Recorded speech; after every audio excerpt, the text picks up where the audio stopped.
하나님 아버지와 예수 그리스도로부터 오는 은혜와 평강이 이 시간 여러분 가운데 함께 하시기를 예수님의 이름으로 축원합니다. 아멘. 오늘은 지금도 여기 계십니까? 라고 하는 제목으로 말씀을 나누겠습니다. 여러분, 우리가 길을 나설 때는요, 일반적으로 목적지라는 것을 설정하죠. 목적지를 염두에 둡니다. 목적지가 정확히 이렇게 세팅이 되어 있어야 그 목적지에 맞는 길을 우리가 선택을 합니다. 그렇지 않으면 목적지와는 완전히 다른 방향으로 이렇게 가게 되죠. 그래서 결국에 낭패를 볼 수도 있습니다. 인생도 마찬가지 아니겠습니까? 인생에도 목적지라는 것이 있습니다. 크게 인생의 목적지 하면 두 가지로 나눌 수 있을 것 같은데요. 첫 번째는 미래에 호의호식하게 될 그것을 기대하고 꿈꾸는, 미래에 내가 잘 되는 그 세상이라는 목적지가 있습니다.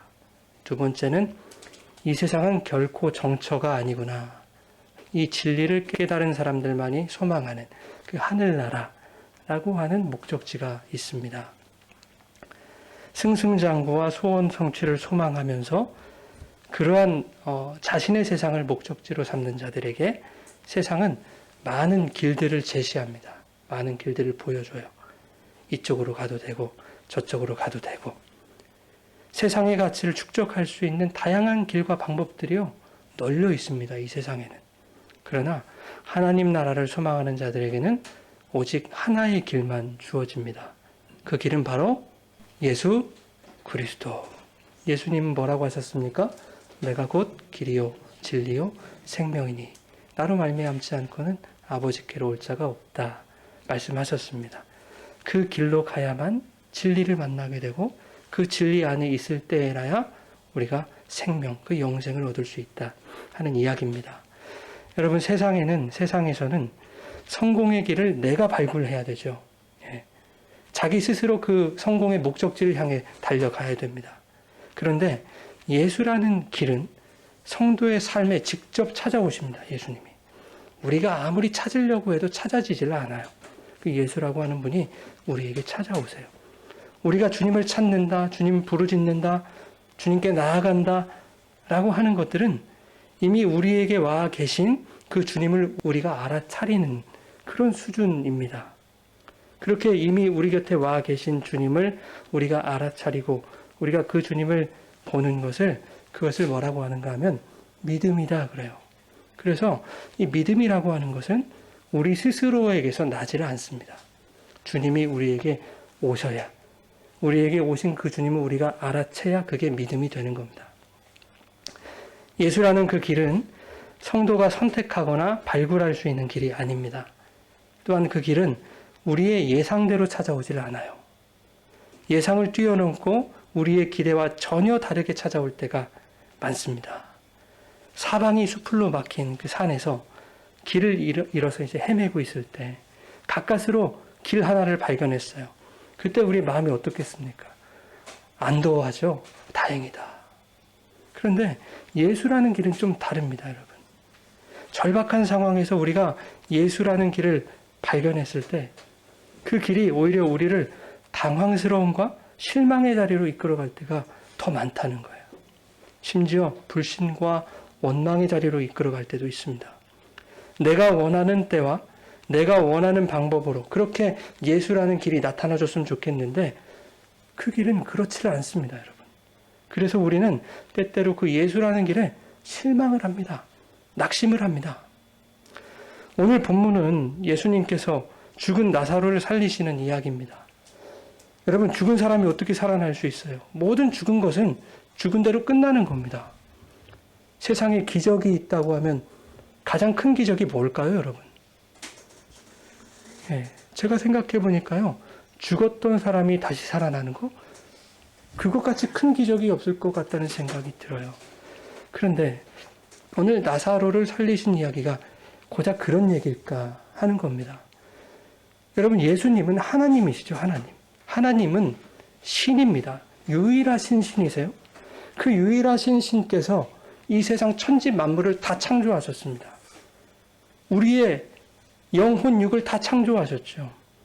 그분이 죽은 사람 하나 살리는 것, 그게 뭐가 기적이겠습니까, 여러분? 기적일까요? 그 예수님이 죽은 자를 살리는 게 기적일까요? 아닙니다. 대단히 간단한 일일 거예요, 여러분. 없는 것도 만드시는 분이 있는 자에게 호흡을 주시는 것, 그게 뭐가 어려운 일이겠습니까? 하나님이 천지를 창조하시고 인간들을 만드셨잖아요. 그때 인간을 처음 만드셨을 때 여러분, 인간들에게 하나님이 뭘 넣어주셨죠? 생기를 넣어주셨잖아요. 하나님이 부어주시는 그 생기가 없으면 인간은 다 죽은 흙과도 같은 거예요. 그런 하나님께서 죽어있는 것을 살리시지 못하겠습니까? 매우 간단한 일이에요. 그런 이야기를 하고자 하는 것이 아닙니다. 예수님이 나사로를 살리시는 요한복음 11장 이야기를 보면요, 모든 것이 다 어긋나 있다 라고 하는 그런 느낌이 들어요. 타이밍도 어긋나고, 방법도 어긋나고, 기대에도 어긋나고, 이해도 어긋나고, 모든 것이 다 어긋나 있습니다. 그런데 이 속에서 주님이 목적하시는 것은 분명합니다. 오늘 그것이 뭔지 여러분들과 나누고 싶은 것입니다. 자, 우리 성경을 보시고요. 1절부터 3절까지인데요. 같이 한번 읽겠습니다. 어떤 병자가 있으니 이는 마리아와 그 자매 마르다의 마을 베다니에 사는 나사로라. 이 마리아는 향유를 주께 붓고 머리털로 주의 발을 닦던 자요, 병든 나사로는 그의 오라버니더라. 이에 그 누이들이 예수께 사람을 보내어 이르되 주여 보옵소서, 사랑하는 자가 병들었나이다 하니. 아멘. 예, 베단이라는 마을에 나사로라고 하는 사람이 살고 있었습니다. 그 사람이 병이 들었어요. 그 누이들이 있었는데 우리가 잘 아는 사람들이죠. 마르다와 마리아입니다. 그녀들이 사람을 보낸 거예요, 예수님께. 그녀들의 말에 의하면 나사로는 예수님이 사랑하는 자였다, 그렇게 소개하고 있습니다. 마르다와 마리아가 보기에 예수님이 사랑하신다는 그 자기 오빠 나사로의 병세가 대단히 심각했던 모양입니다.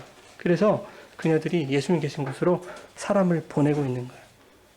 예수님께 가서 오빠의 병세가 이렇다고 전해 주십시오. 그런데 예수님의 반응이 그다지 심각하지가 않으세요.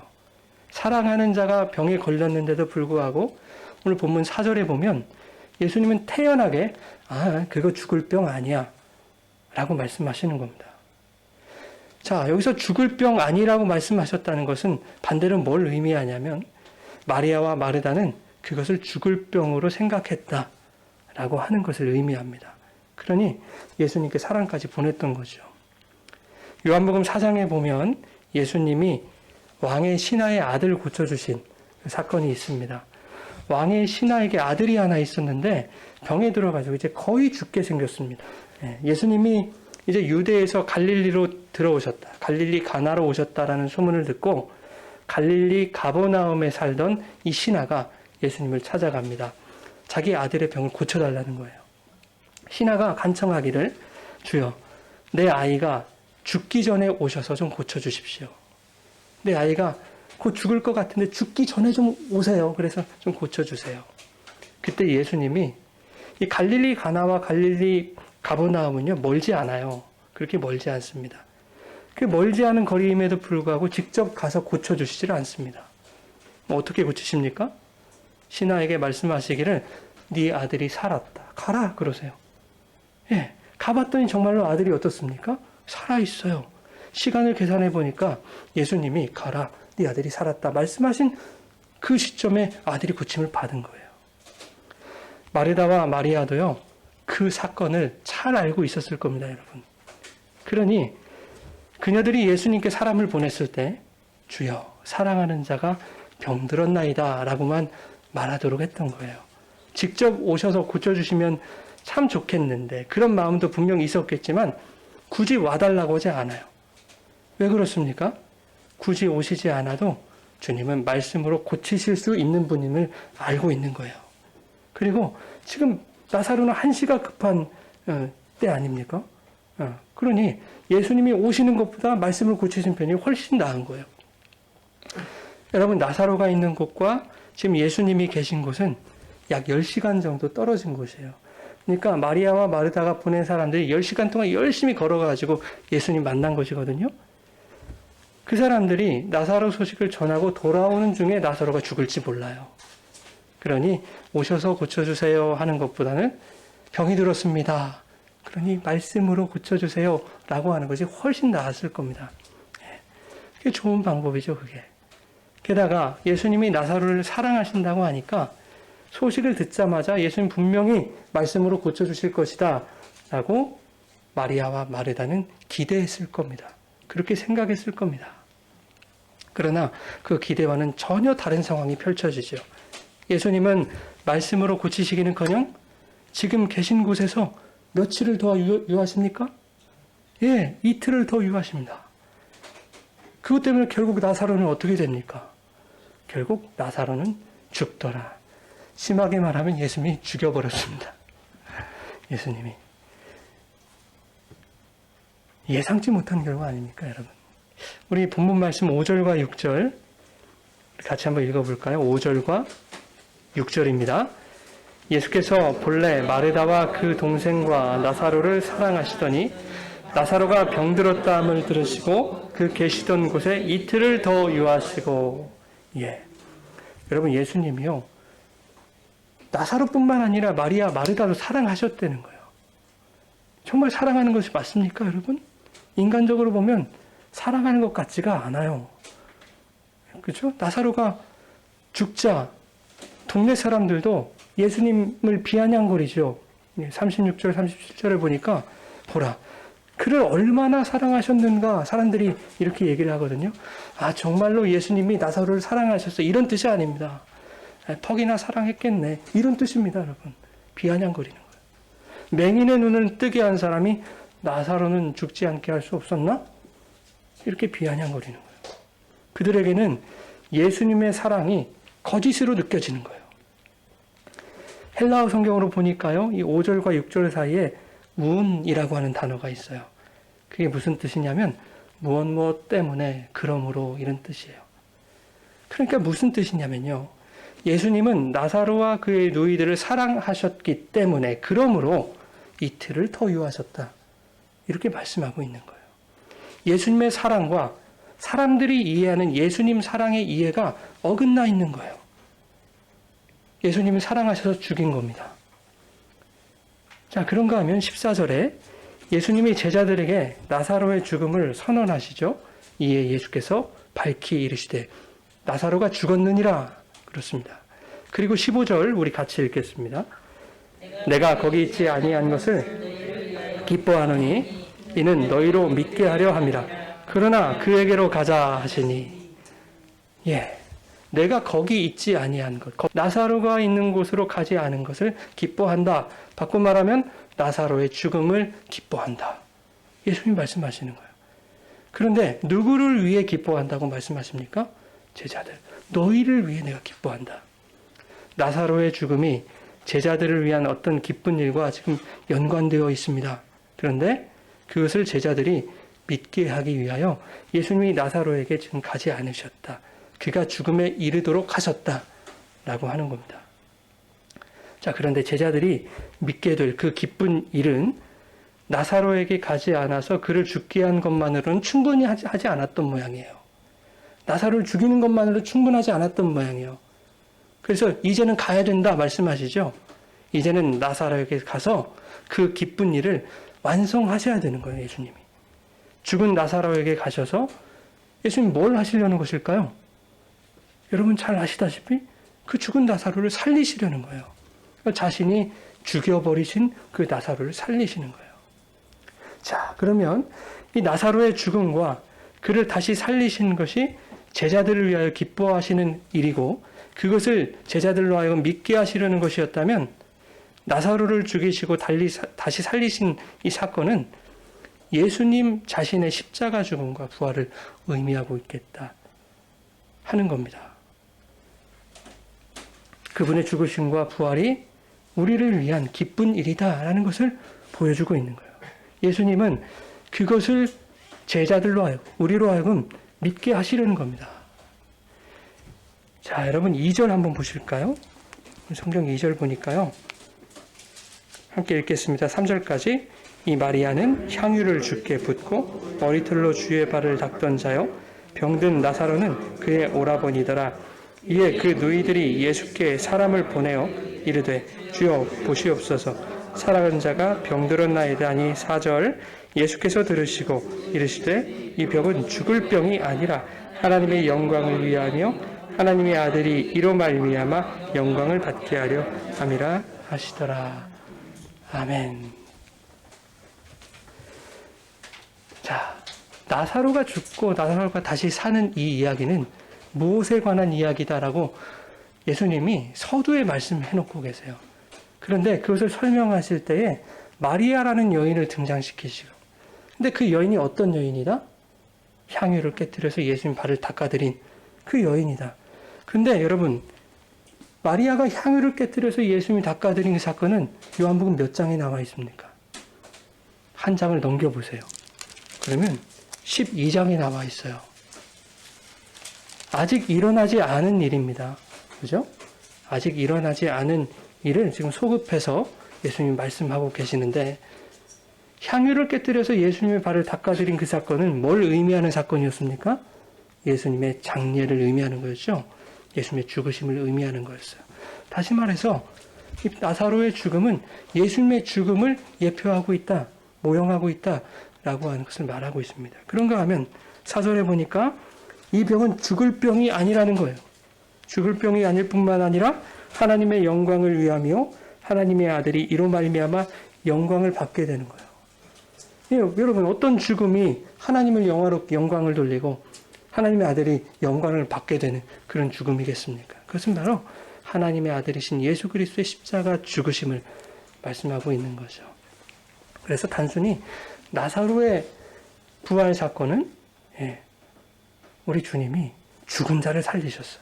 그렇게 위대하신 분이고 그렇게 능력 있으신 분이고 그런 기적을 행하시는 정말 하나님이야, 이런 뜻이 아닙니다, 여러분. 자, 그분의 죽으심과 부활이 우리를 위한 기쁜 일이다 라고 하는 것을 제자들로 하여금 믿게 하시기 위해서 나사로의 죽음도 그의 부활도 사용하시는 겁니다. 지금 예수님이 본문을 통해서 가르치시는 이 믿음은 자신의 죽으심과 부활을 전제하고 있는 거예요. 근데 세상이 볼 때는요, 이게 말도 안 되는 소리죠, 여러분. 한 번 죽은 것은 다시 살아날 수 없는 것이 그 세상의 이치 아니겠습니까? 그러한 세상의 이치를 거스르는 그것을 믿음이라고 한다면 세상은 그것을 실성했다고 얘기합니다. 그러나 믿음은 세상의 이치를 뛰어넘는 것이 믿음입니다, 여러분. 가능한 것은 얼마든지 믿어지지 않습니까? 제가요, 탄산을 아주 좋아합니다. 근데 탄산 1.5리터짜리 콜라를 제가 벌컥벌컥 한 번에 다 마실 수 있어요. 믿거나 말거나요. 그런데 여러분, 이건 충분히 가능한 일이죠. 아, 그럴 수 있지라고 이해가 되죠. 납득이 되죠. 그런 것을 믿음이라고 하지 않는다 하는 겁니다. 그것은 그냥 이해하는 것에 불과하죠. 그러나 믿음은 세상이 불가능하다고 여기는 것을 믿는 겁니다. 그게 믿음입니다, 여러분. 그러니 세상의 이치를 거스르는 그런 예수의 죽음과 부활을 믿는 성도에게 세상이 뭐라고 하느냐면, 아이, 저 사람들 실성했어. 쉽게 말하면 미쳤어. 이렇게 얘기하는 겁니다. 세상 사람들 그렇게 손가락질 하잖아요, 우리에게. 근데 세상 사람들이요, 정확하게 우리를 잘 보고 있는 거예요. 왜? 우리는 예수에 미친 사람들이니까. 그게 맞아요, 여러분. 그렇게 미쳐야 사는 거예요. 나사로가 죽은 후에 예수님이 베다니로 가셨을 때 이제 마르다와 마리아가 예수님을 원망해요. 뭐라고 원망합니까? 주께서 여기 계셨더라면, 그죠? 주께서 여기 계셨더라면 우리 오라버니가 죽지 않았을 텐데요. 이렇게 원망을 합니다. 자, 보세요, 여러분. 지금 주님이 자기들과 함께 계시잖아요. 여기. 지금 자기들과 여기 함께 계시는데 그런 말을 하고 있는 거예요. 그런데 마르다와 마리아는요, 자기들이 원했던 그때, 바로 그때 여기 계셨어야 한다는 거예요. 지금 계시는 것은 별 의미가 없다는 거예요. 예수님 그때 계셨어야지 지금 계시는 건 별 의미가 없습니다. 여러분, 나사로의 누이들이 예수님께 사람을 보냈을 때는요, 예수님이 나사로를 고치실 것이라는 그 확신과 믿음이 있어서 보냈어요. 그렇죠? 그런데 사실 그것이 믿음이 아니었다는 것이 들통이 나버린 거예요, 여러분. 믿음이 아니었다. 그들은 나사로가 죽지 않았을 때 예수님이 여기 계셨으면 그때 살리셨을 것이다, 이렇게 생각했던 거죠. 나사로가 죽지 않았을 때 여기 계셨다면 살리셨을 것이다. 오라버니가 죽어버리면 그 누구도 다시 살릴 수 없다고 생각했던 거예요. 그게 세상의 이치이기 때문에. 주께서 여기 계셨더라면 내 오라버니가 죽지 아니하였겠나이다 라고 하는 이 말은 주께서 지금 여기 계시지만 죽은 오라버니는 살려내실 수 없습니다 라는 말과 똑같은 거예요. 주님이 지금 여기 자기들과 함께 계신데도 불구하고 문제의 키는 누구에게 있었다는 거예요? 오빠에게 있었다는 거예요. 오라버니가 살았을 때냐 아니면 죽었을 때냐, 그것이 문제였다라고 생각하고 있는 겁니다. 그러나 주님은 오라버니가 숨이 붙었을 때 오셨다면 병을 고치셨을 것입니다 라고 하는 너희들의 그 말은 믿음이 아니다 라고 지금 폭로하고 계시는 거예요. 여러분, 이것이 우리들의 수준입니다. 우리들의 수준. 주님은 늘 우리와 함께 계신다 이렇게 얘기하면서도 우리는 지금 여기 계신 주님을 잘 믿지를 못해요. 그 주님을 잘 보지 못합니다. 우리가 험한 일을 만났을 때도, 마음이 상할 때도, 우리가 연약할 때도, 병에 걸렸을 때도, 바라던 일들이 무산되었을 때도 주님은 항상 우리와 함께 계셨고 함께 계시다고요. 그런데 우리는 내가 원하는 그때 계셨어야 하고 그 방법으로 도와주셨어야 하고 자기가 바라는 때와 방법만 그렇게 기대한다고요, 주님께. 그러나 주님은 도리어 우리의 신앙생활 동안 내가 원하는 그때, 내가 바라던 방법으로 내가 예상하던 일이 이루어지는 그것을 철저히 깨트려 가시는 거예요, 여러분. 그렇게 우리의 정욕과 옛 자아를 산산조각 내심으로 그리스도와 함께 죽이시는 거예요. 어디서요? 십자가에서요. 나사로를 죽도록 놔두신 것처럼. 왜 그렇습니까? 그것이 인생의 목적이 아니기 때문에 그렇습니다. 내가 바라던 때, 내가 바라던 방법, 내가 예상하던 일, 그것을 목적으로 사는 게 우리 인생의 목적이 아니기 때문에 그것을 목적으로 삼는 자들은 다 깨트려 버리시는 거예요. 죽도록 놔두시는 겁니다. 인생의 목적은 예수 그리스도 안에 있는 생명이요 천국이기 때문에 내가 판단하고 내가 발굴해서 내 힘으로 찾아가려는 세상의 그 길을 자꾸 예수님은 무너뜨리시는 거예요. 그리고 무너진 그곳에 예수님 자신이 유일한 길로 찾아오시는 거예요. 그건 길 아니었어요. 내가 길이야. 그러니까 내가 지금 찾아왔으니까 제발 나를 포착해라. 나를 발견해라. 나를 느껴라. 나를 바라봐라. 자꾸만 우리에게 그렇게 다가오시는 거예요. 그러니 여러분, 주님이 여기 계셨더라면 이 원망이 아니라 지금도 여기 계시니 라고 하는 이 감사와 기대와 만족으로 살아가실 수 있기를 바랍니다. 그때 내가 바랄 수 없고 내가 기대할 수 없고 내가 예상할 수 없는 주님의 때와 방법으로 우리의 삶 속에서 주님 귀하고 아름답게 역사해 주실 것입니다. 하나님께서 오늘 이 시간에도 여러분들에게 함께 계셨으면 좋겠어요. 이게 그냥 단순한 말이 아니라요. 하나님은 함께 계시거든요. 그런데 그분을 내가 느끼냐 못 느끼냐에 따라서 그분은 함께 계실 수도 있고 안 계실 수도 있는 거예요. 근데 우리가 느낄 때는 좋은 상황들, 건강한 현장들, 이런 현장들 속에 함께 하시기를 원해요. 그런 자리에 주님을 초청하려고 해요. 예, 물론 그것도 좋은 일이지만 주님은 언제나 우리와 함께 하시기를 원해요. 오히려 우리가 연약하고 실패하고 우리가 괴로울 때, 우리가 불가능할 때, 소망이 없을 때, 빛이 없을 때, 그때 빛 대신 주님, 소망 대신 주님이 우리 가운데 찾아오시기를 원하세요. 아니, 이미 찾아오셨어요. 여러분, 그 주님을 발견하십시오. 오늘 여기에도, 지금 여기에도 주님이 계십니까? 라고 물어봤을 때 아멘, 지금 여기에도 주님이 계십니다 라고 대답할 수 있는 저와 여러분들이 되시기를 예수님의 이름으로 축원합니다. 아멘.